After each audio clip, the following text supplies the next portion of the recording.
Hello साथियों, welcome to young minds academy. स्वागत है आप सभी का आपके अपने प्यारे चैनल यंग माइंड्स एकेडमी में। तो हम लोग बात कर रहे थे सर्कल की, और सर्कल के हम लोग सेकेंड चैप्टर में थे। और इस चैप्टर में हम लोगों ने ऑलरेडी 5 तक क्वेश्चन सॉल्व कर लिया था। अब हमें चलना है आगे, यानी छठे सातवें और इससे आगे के क्वेश्चन को सॉल्व करना है हम लोगों को। अगर आप लोगों को कुछ भी समझ में नहीं आ रहा हो, जैसा कि मैंने ट्रिगोनोमेट्री पहले आप लोगों को बताया, और हम लोगों ने फिर उसके बाद हाइट एंड डिस्टेंस पढ़ा, और अब हम लोग पढ़ रहे हैं सर्कल। अगर इन सभी वीडियो में से कोई भी वीडियो में अगर आपको कुछ भी समझ में नहीं आया हो तो आप लोग कमेंट बॉक्स में कमेंट कर सकते हैं। हम लोग आपके लिए अपना 100% देंगे, अपना पूरी प्रयास करेंगे, पूरी कोशिश करेंगे कि आपको वो चीज़ समझा पाएँ।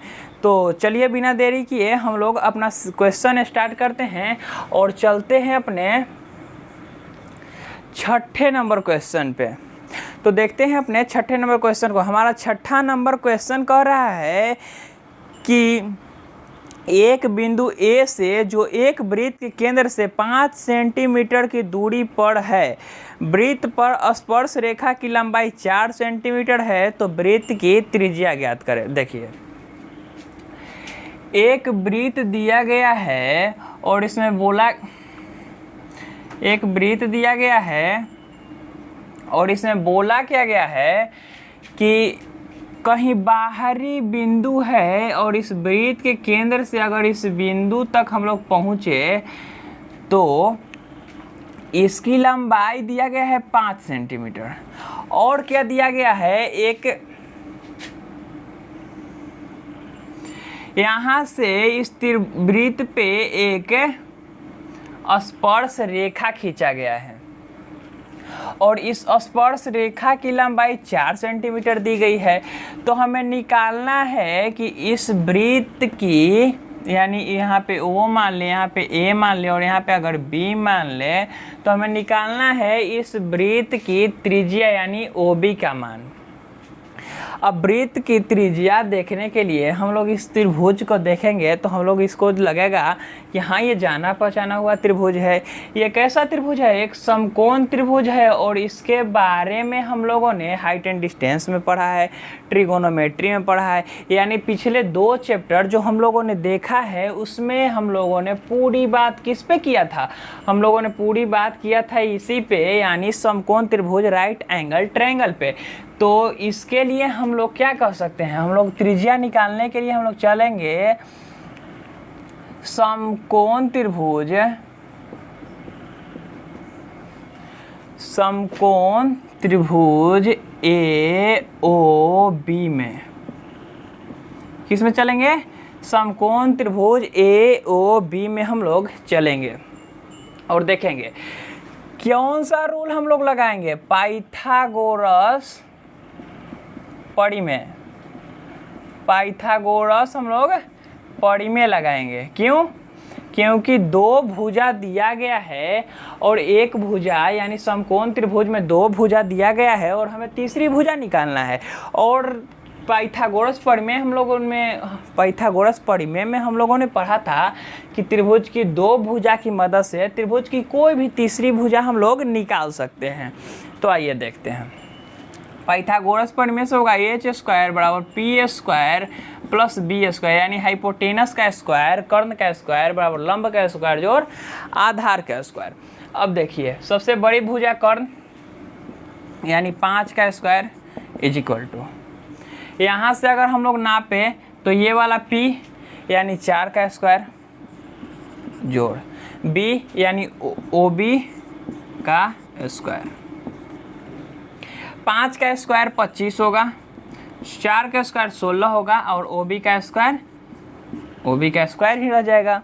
अब आगे देखिए, अगर 16 को इस तरफ हम लोग लाएंगे तो 25 minus 16 is equal to OB का स्क्वायर हो गया।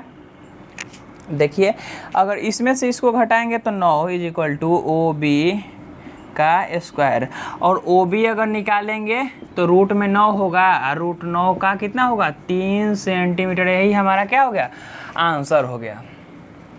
छठे नंबर का इस तरह से हम लोग त्रिज्या निकाल सकते हैं, जो कि बिल्कुल ही इजी था, बिल्कुल आसान था। आशा करता हूँ आप लोगों को समझ में भी आया होगा। तो आप लोग इसे लिख भी सकते हैं या तो स्क्रीनशॉट इसका ले सकते हैं। अब हम लोग देखेंगे अपने 7वें क्वेश्चन को। हमारा 7वां क्वेश्चन कह रहा है कि 2 संकेंद्रीय वृत्त की त्रिज्या 5 सेंटीमीटर तथा 3 सेंटीमीटर है। बड़े वृत्त की उस जीवा की लंबाई ज्ञात कीजिए जो छोटे वृत्त के लिए क्या होगा, स्पर्श रेखा हो।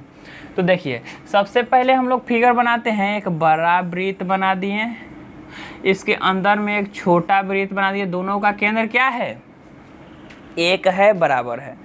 अब दिया गया है कि छोटा जो वृत्त है इसका 3 सेंटीमीटर त्रिज्या है, और जो बड़ा वाला वृत्त है इसकी त्रिज्या 5 सेंटीमीटर दी गई है। 5 सेंटीमीटर,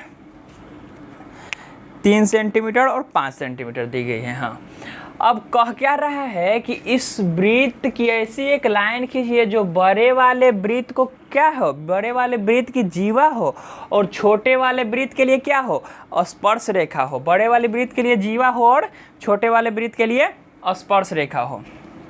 तो आइए देखते हैं। अगर हम लोग इस बिंदु से ऐसे करके एक लाइन ड्रॉ कर दिए, यानी ए बी एक लाइन बना दिए, ए बी एक लाइन अगर हम लोग बना दिए तो क्या होगा, इस वाले वृत्त के लिए ये स्पर्श रेखा हो गया, और इस वाले वृत्त के लिए क्या हो गया, जीवा हो गया। और यहाँ पे 90 डिग्री होगा, चूंकि स्पर्श रेखा हमेशा ही त्रिज्या के साथ 90 डिग्री का कोण बनाता है। अब देखिए, आगे हम लोग चलेंगे और किस में चलेंगे, अब फिर से समकोण त्रिभुज ए, यहाँ पे ओ मान लिया और यहाँ पे सी लिख दिए। तो किस में चलेंगे, समकोण त्रिभुज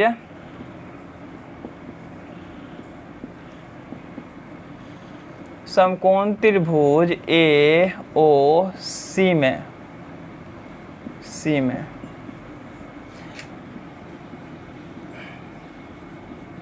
पाइथागोरस परिमेय से किससे चलेंगे, पाइथागोरस परिमेय से। एच स्क्वायर बराबर P square plus B square is equal to, H का स्क्वायर कितना होगा, 5 का स्क्वायर यहाँ पे भी होगा, क्योंकि बड़ी भुजा 5 सेंटीमीटर है तो 5 का स्क्वायर होगा। और p का स्क्वायर, p ए वाली भुजा यानी ए सी, अगर o से नापे तो ए सी का स्क्वायर, प्लस b क्या होगा, 3 का स्क्वायर। अब अगर 3 के स्क्वायर को इस तरफ लाएंगे तो 5 के स्क्वायर 25 और 3 के स्क्वायर 9 इज इक्वल टू ए सी का स्क्वायर होगा। और ए सी का स्क्वायर अगर इस तरफ करेंगे तो 16 होगा, और ए सी को अगर निकालेंगे तो ए सी का वैल्यू क्या होगा, √16 यानी 4 सेंटीमीटर इसका वैल्यू आया। आधे का 4 सेंटीमीटर आया, यानी ए सी का वैल्यू 4 सेंटीमीटर है और हमें निकालना है ए बी का वैल्यू। तो देखिए, यहाँ से अगर ये इस एंगल की बात किया जाए तो ऊपर के तरफ भी ये वाला एंगल क्या होगा, ये वाला एंगल क्या होगा, ये वाला एंगल 90 डिग्री होगा। और अगर यहाँ से हम लोग लाइन ऐसे खींच दिए तो ये भी त्रिभुज है, ये भी क्या है, त्रिभुज बन गया, और ये भी त्रिज्या है, तो दोनों बराबर होगा, यानी ये भी कितना होगा, 5 सेंटीमीटर होगा। और ये दोनों तो आपस में बराबर होगा ही, क्योंकि ये समकोण है तो इसको 2 भागों में बांटेगा। तो अगर हम लोग ऐसे भी देखें कि अगर त्रिभुज के 2 भुजा बराबर हो तो तीसरी भुजा भी बराबर होगी, इस नियम से भी हम लोग देख सकते हैं। और अगर कोण बराबर होगा, सॉरी माफ़ कीजिएगा, यहाँ से हम लोग देख सकते हैं कि त्रिभुज के 2 कोण अगर बराबर हो, देखिए यहाँ पे 90 डिग्री, यहाँ पे 90 डिग्री, और ये दोनों तो आपस में बराबर है क्योंकि 2 भाग में बांटा गया है। किसी भी अगर कोण से हम लोग लंब डालते हैं तो क्या करता है, उस कोण को 2 बराबर भागों में बांट देता है। तो यहाँ से इस पे लंब है तो इसको 2 बराबर भागों में बांटेगा, यानी दोनों का जो माप होगा वो समान होगा, तो ये वाला भी तीसरी कोण भी बराबर होगा। और जब सारा कोण बराबर हो गया तो सारा भुजा भी बराबर होगा किसी त्रिभुज का। तो इस नियम से भी हम लोग लिख सकते हैं क्या कि ये भी क्या होगा, 4 सेंटीमीटर होगा। और अगर ऐसे आप लोगों को समझ में नहीं आ रहा होगा, ऐसे तो बड़ी इजी है कि अगर कोण बराबर है तो भुजा भी बराबर, जाहिर सी बात है कि भुजा भी बराबर होगा ही होगा। लेकिन अगर आप लोगों को ऐसे समझ में नहीं आएगा तो देखिए, फिर से हम लोग किस में चलेंगे, बी और सी में चलेंगे। और बी और सी में पाइथागोरस का रूल लगाएंगे तो 5 और इसका भी मान 3। तो इस तरह से हम लोग फिर से क्या लाएंगे, जो इस वाले भुजा का BC का मान है, AC के बदले यहाँ पे BC आएगा, और BC का भी मान क्या आएगा, 4 सेंटीमीटर ही आएगा। और तो हम लोगों को इस तरह से आप लोग निकाल सकते हैं। अगर वैसे समझ में नहीं आएगा तो इस नियम से भी आप निकाल सकते हैं। हमें निकालना क्या है, AB का मान निकालना है। और AB के लिए हमें क्या चाहिए, BC चाहिए और AC चाहिए। हमारे पास BC का वैल्यू 4 सेंटीमीटर है और AC का भी वैल्यू कितना है, 4 सेंटीमीटर, यानी 8 सेंटीमीटर जो हमारा हुआ वो आंसर हुआ किसके लिए, AB के लिए। तो आप लोग इसको लिख सकते हैं। आशा करता हूं कि आप लोगों को समझ में आ रहा होगा। अब हम लोग चलते हैं अपने 8वें क्वेश्चन पे, अपने नेक्स्ट क्वेश्चन पे। हमारा 8वां नंबर क्वेश्चन कह रहा है कि एक वृत्त के परिगत यानी चारों ओर एक वृत्त के परिगत चतुर्भुज ABCD खींचा गया है। तो सिद्ध कीजिए कि AB + CD = AD + BC है। यहाँ पे फिगर दिया गया है 10.12 में। देखिए, वैसे तो मेरे से फिगर बनता नहीं है, लेकिन फिर भी समझाने के लिए बस बना दे रहा हूँ। इस तरह से एक भुजा दिया गया है और एक और भुजा दिया गया है कुछ इस तरह से।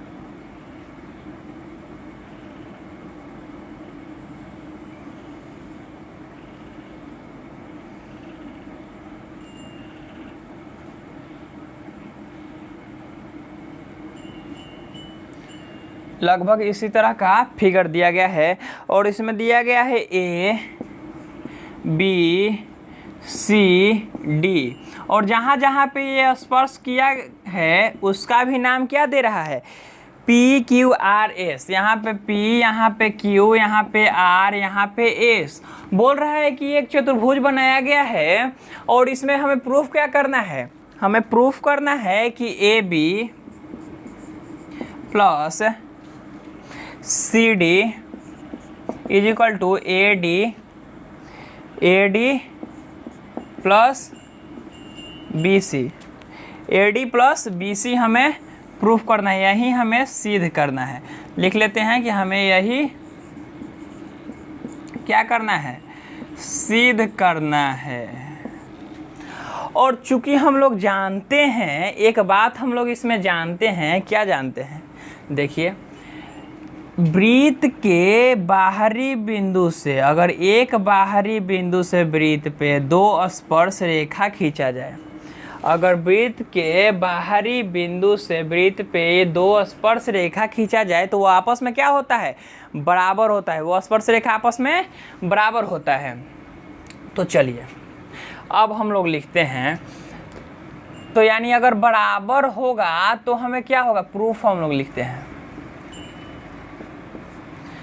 इस नियम से हमें क्या मिलेगा कि AP जो होगा वो किसके बराबर होगा, AS के बराबर होगा। AP AS के बराबर होगा। जो BP होगा वो किसके बराबर होगा, BQ के बराबर होगा। और अगर C के लिए देखा जाए तो जो CR होगा वो किसके बराबर होगा, CQ के बराबर होगा। CR बराबर होगा CQ के।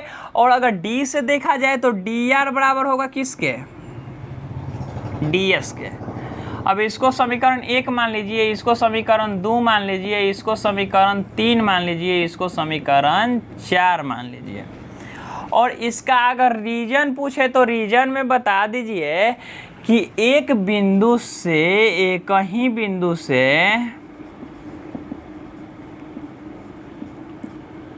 क्या है, वृत्त पर स्पर्श रेखा है।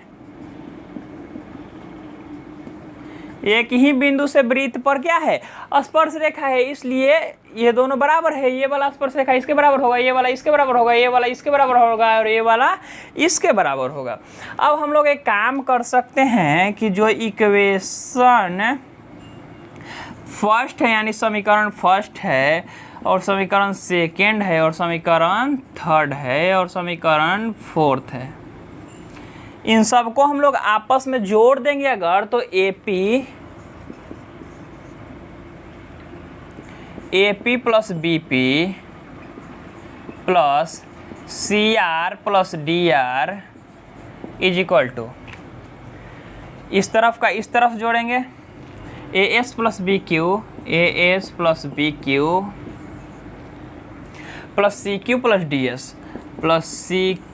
Plus DS। इतना आप लोगों को समझ में आ गया होगा। अब देखिए AP और BP क्या होगा, AB रेखा बनाएगा, AP और BP मिलके AB रेखा बनाएगा, प्लस CR और DR मिलके क्या बनाएगा, CD रेखा बनाएगा, इज इक्वल टू BQ और CQ मिलके कौन सा रेखा बनाएगा, BQ CQ मिलके BC बनाएगा, BC प्लस AS DS मिलके AS और DS मिल गया तो क्या बनाएगा, AD बनाएगा। यही तो हमें प्रूफ करना है ना, कि AB plus CD is equal to AD plus BC। यही क्या हुआ, हमारा प्रूफ हुआ। इस तरह से हमने प्रूफ कर दिया कि AB प्लस CD होगा BC प्लस AD के बराबर। तो आप लोग इसे लिख सकते हैं। तो आशा करता हूँ कि आप लोगों को आज का वीडियो अच्छा लगा होगा, और अगर वीडियो अच्छा लगा होगा तो इसे लाइक कीजिएगा और अपने उन दोस्तों के बीच शेयर कीजिएगा जिन्हें इनकी ज़रूरत हो। तो और ऐसे ही नए वीडियो के लिए अगर आप हमारे चैनल पे नए हैं तो इसी तरह के वीडियो के लिए आप हमारे चैनल को सब्सक्राइब कर सकते हैं और बेल आइकन को ऑन कर दीजिएगा, जिससे नए वीडियो का अपडेट आपको मिलता रहे। तो आज तक के लिए इतना रहने देते हैं, मिलते हैं नेक्स्ट वीडियो में, इसके आगे के क्वेश्चन को लेकर आएंगे। तो जब तक के लिए धन्यवाद।